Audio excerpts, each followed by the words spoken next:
Assalamualaikum warahmatullahi wabarakatuh. Halo anak-anak semua. Hari ini kita akan belajar tema 5, subtema 3, pembelajaran ke-1 dan ke-2 dengan muatan IPA, Bahasa Indonesia, dan SBDP. Sudah siap untuk belajar hari ini? Kalau sudah siap, mari kita mulai belajarnya.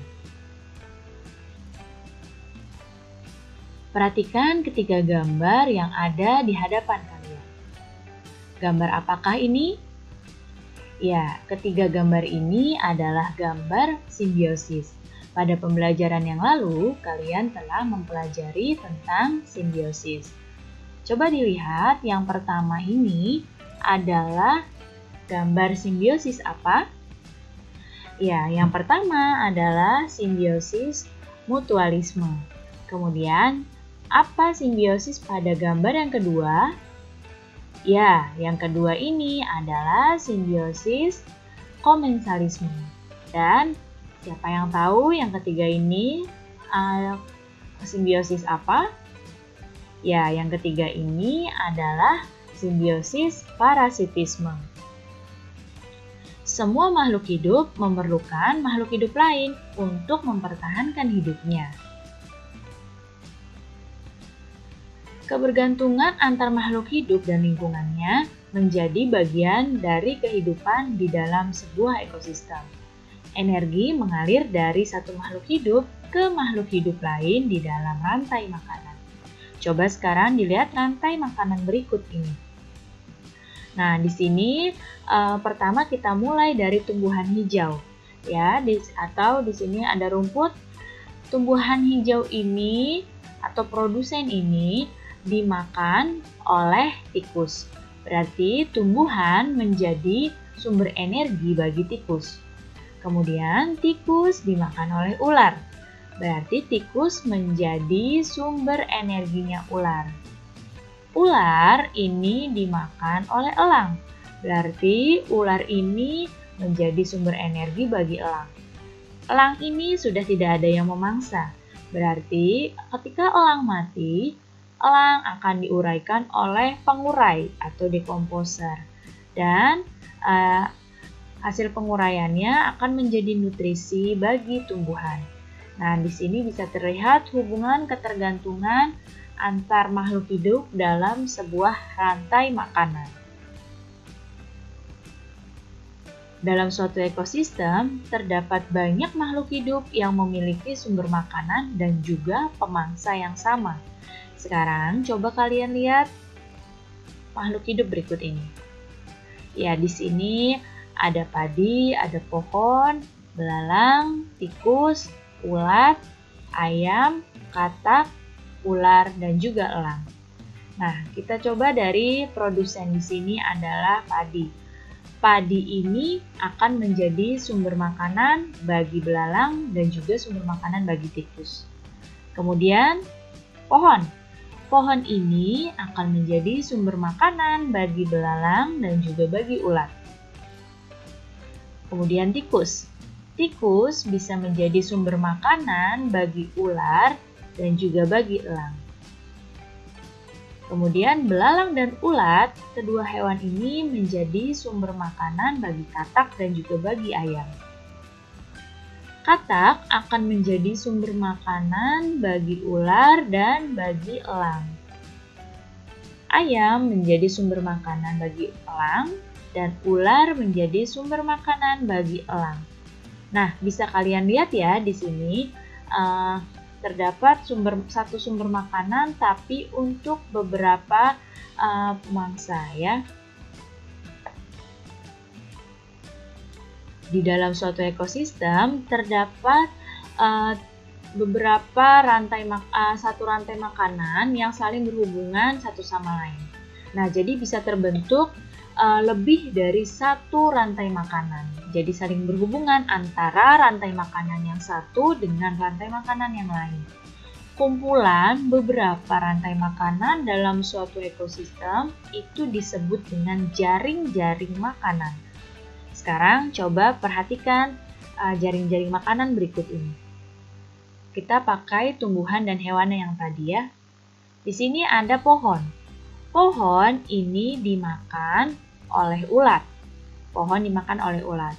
Ulat kemudian dimakan oleh ayam.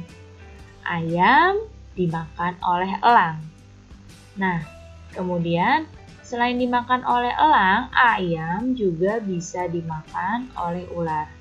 Jadi urutannya bisa pohon, ulat, ayam, elang, bisa juga pohon, ulat, ayam, ular. Kemudian pohon juga dimakan oleh belalang ya, daun-daunnya. Belalang ini dimakan oleh ayam. Pohon, belalang, ayam, elang, atau pohon, belalang, ayam, ular. Selain itu, belalang juga bisa dimakan oleh katak. Katak dimakan oleh elang atau bisa juga katak dimakan oleh ular. Berarti urutannya bisa begini. Pohon, belalang, katak, elang, atau pohon, belalang, katak, ular. Kemudian pada padi. Padi di sini dimakan juga oleh belalang. Nah, tadi padi dimakan oleh belalang, belalang dimakan oleh ayam, ayam kemudian dimakan oleh elang. Bisa juga padi dimakan oleh belalang, belalang dimakan oleh katak, katak dimakan oleh ular. Atau padi dimakan oleh belalang, dimakan oleh katak, dimakan oleh elang. Kemudian padi juga dimakan oleh tikus. Tikus dimakan oleh ular. Ular ini dimakan oleh elang. Nah, bisa kalian lihat di sini bentuknya seperti jaring-jaring ya. Oleh karena itu, beberapa rantai makanan yang dijadikan satu seperti ini dan saling berkaitan satu sama lain itu disebut dengan jaring-jaring makanan.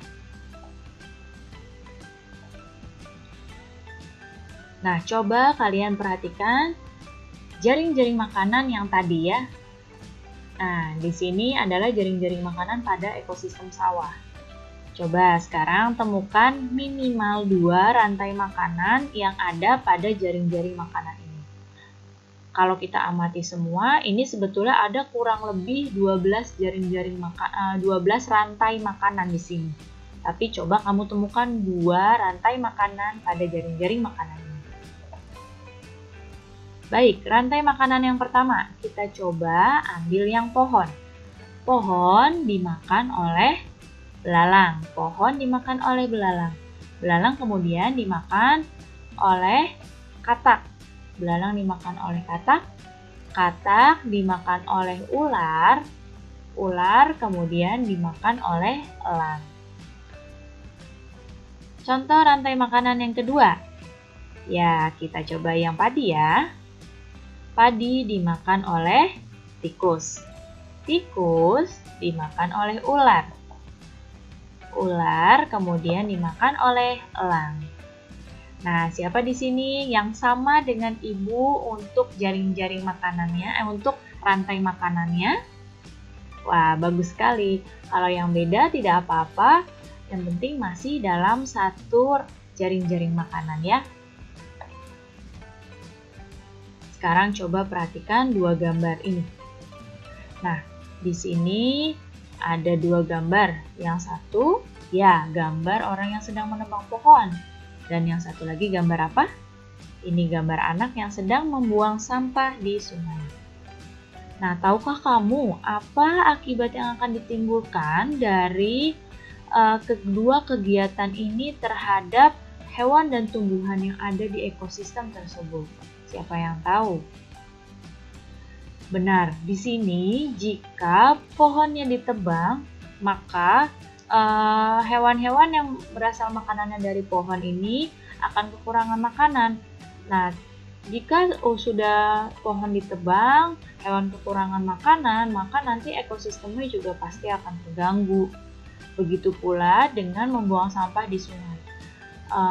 Sungai yang tercemar oleh limbah sampah tentu saja akan menjadi tidak sehat dan hewan-hewan ekosistem yang ada di dalam sungai ini juga pasti akan terganggu. Perubahan yang terjadi pada salah satu komponen dalam lingkungan dapat menyebabkan segala proses dalam lingkungan ekosistem terganggu. Ekosistem yang terganggu dapat menyebabkan terganggunya rantai makanan. Nah, kita contoh tadi pohon ya. Pohon ini kan dimakan oleh belalang. Belalang dimakan oleh katak. Katak dimakan oleh ular. Ular dimakan oleh elang. Nah, di sini jika jumlah pohonnya berkurang karena penebangan hutan, apa yang akan terjadi pada ekosistemnya? Nah, jika pohonnya berkurang, otomatis di sini belalang akan kekurangan makanan. Ya, jika belalang kekurangan makanan, maka belalang jumlahnya juga akan berkurang. Nah, jika belalang jumlahnya berkurang, katak juga pasti akan kekurangan sumber makanannya, yaitu belalang. Maka, jumlah katak akan berkurang juga. Kemudian, kalau jumlahnya katak berkurang, ular juga kekurangan makanan. Berarti jumlah ular juga akan berkurang. Dan ketika jumlah ular berkurang, maka jumlahnya elang juga akan berkurang karena ular merupakan sumber makanan bagi elang. Nah, bisa kalian lihat di sini ya, langsung terganggu semua ekosistemnya, rantai makanannya karena pohon yang ditebang ini. Nah, perubahan yang bersifat alami dan menjadi bagian dari daur kehidupan di dalam ekosistem itu tidak akan memberikan gangguan karena perubahannya itu berlangsungnya secara lambat. Tapi kalau perubahan yang terjadi secara tiba-tiba seperti penebangan pohon atau bencana alam, ini akan memberikan dampak kerusakan yang cukup besar. Dan perubahan yang tiba-tiba tentu saja akan mengganggu jaring-jaring makanan. Baik, sekarang lihat di hadapan kalian ada Edo dan Udin. Di sini Udin bertanya pada Edo yang setelah selesai meminjam bukunya. Dia bertanya bagaimana isi bukunya. Dan Edo bilang bukunya itu menarik dan dia banyak menemukan kosakata baru dalam buku tersebut. Nah, sekarang coba kalian baca teks ini dengan cermat. Dan setelah kalian baca, coba temukan kosakata baru yang belum kalian pahami. Nah, yang pertama mungkin sama ya, ekosistem. Ada eksploitasi, lingkungan, dan konservasi. Ya, ini mungkin beberapa contoh kosakata baru yang belum kalian pahami. Sekarang kita tuliskan kosakata-kosakata ini. Ekosistem, eksploitasi, lingkungan, dan konservasi. Lalu akan diapakan kosakata yang belum kalian pahami ini?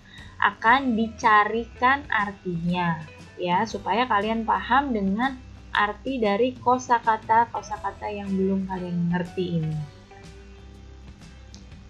Nah, ketika membaca kan kamu pasti akan menemukan kosakata, bahkan ada kosakata yang mungkin baru pertama kali kalian baca. Nah, arti kosakatanya bisa kalian temukan di kamus. Nah, sekarang sudah dipermudah ya, kamus itu sudah ada Kamus Besar Bahasa Indonesia online. Jadi kalian bisa langsung mencarinya dengan lebih mudah. Nah, ini adalah arti kosakata yang tadi kita catat. Ekosistem, ini artinya.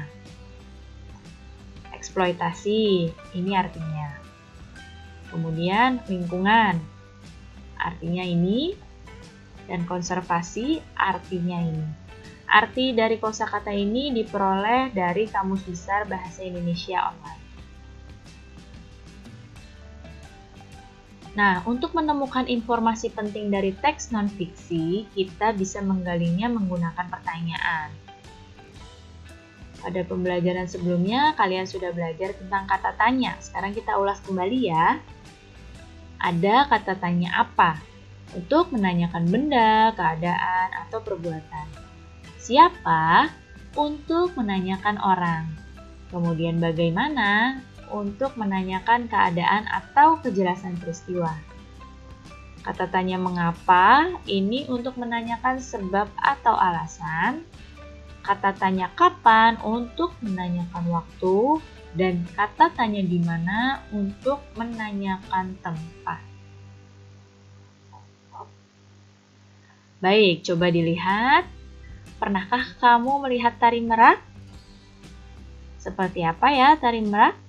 Nah, seperti ini kira-kira tari merak. Tari merak ini asalnya dari Jawa Barat. Nah, ini tariannya ini menceritakan tentang gerak-gerik dan perilaku merak jantan yang memainkan bulunya untuk memikat merak betina. Nah, di sini yang menjadi inspirasi tari merak adalah keindahan bulu-bulu serta gerak laku binatang ini ya. Jadi sumber inspirasi dalam tarian merak. Apa saja propertinya? Propertinya adalah pakaian penari yang motifnya seperti burung merak. Kemudian ada kain ini untuk menggambarkan sayap merak nih yang ini kainnya. Kemudian ada mahkota. Mahkota ini untuk memperindah tarian merak ini. Baik anak-anak, cukup sekian ya penjelasan Ibu kali ini. Mudah-mudahan kalian paham dan mengerti. Terima kasih anak-anak semua. Sampai jumpa lagi. Wassalamualaikum warahmatullahi wabarakatuh.